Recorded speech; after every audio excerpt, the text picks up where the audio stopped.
But here's an example how we involve the players in different decision-making out in the ice.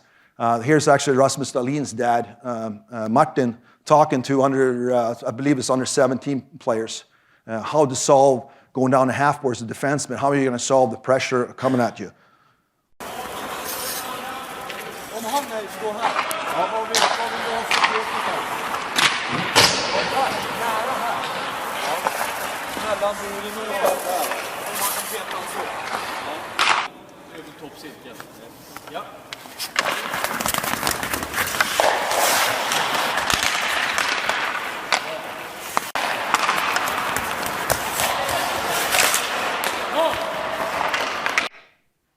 Pretty impressive. Instead of just giving them the answer, have a discussion with the player. And we all have different skill sets. You have all kinds of different defensemen. You have maybe a very physical defenseman with maybe limited skills, but obviously he's going to solve it one way. You have a very skilled defenseman going down and maybe solving it totally different. The structure, however, is us as coaches really responsible of giving them. But it's pretty unique actually talking to the players and giving them ownership in that type of situation, because that's going to happen quite a bit in a game. It's a problem solving out in the ice.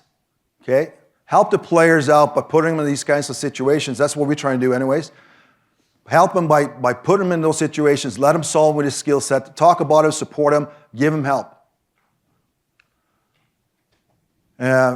However, when I moved back to Sweden, there was a lot of this in reaction with the players, but was too many times when the coach was too passive, not giving enough structure. So in this situation, you had a bunch of skilled players going out in the ice.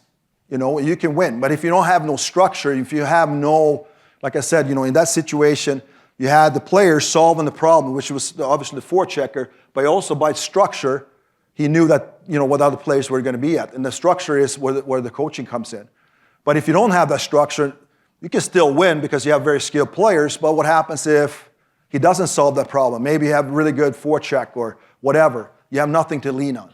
So what happens if it's a turnover there? Well, that structure needs to be help out. So if you have no structure, it's tough. That's where you see some teams going, my belief anyways, you go win 8 or 9 games in a row, and then you lose 10 in a row, unless there's a bunch of injuries involved. Because the structure is not maybe put in place. Really, really hard to have consistent success when you have no structure. But now us coaches come in, being involved.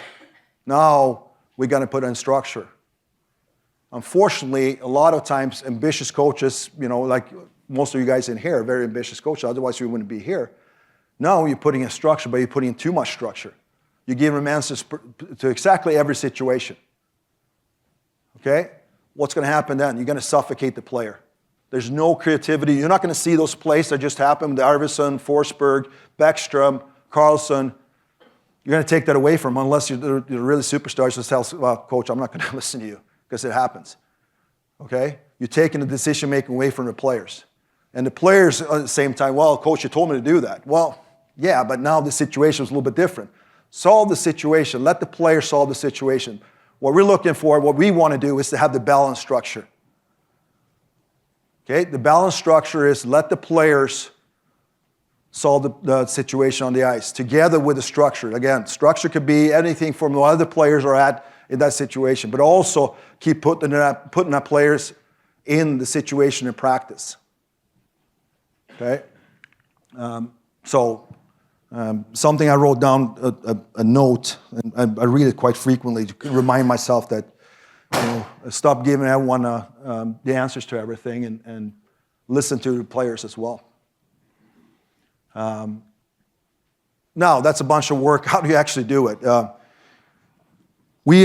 First thing we want to start with is when we had our playbook, we looked at our strengths. What are our strengths? Well, we're pretty skilled. We have real skilled defensemen, moving the puck. We have pretty smart centers. We have pretty creative forwards as well. So why would we limit them in the creativity when they're playing with the puck? Because we feel like that's one of our strengths, right? However, if you can structure up the play without the puck, it's going to be some decision makings there as well. But if we can tighten that up, I think we have a pretty good chance of winning hockey games.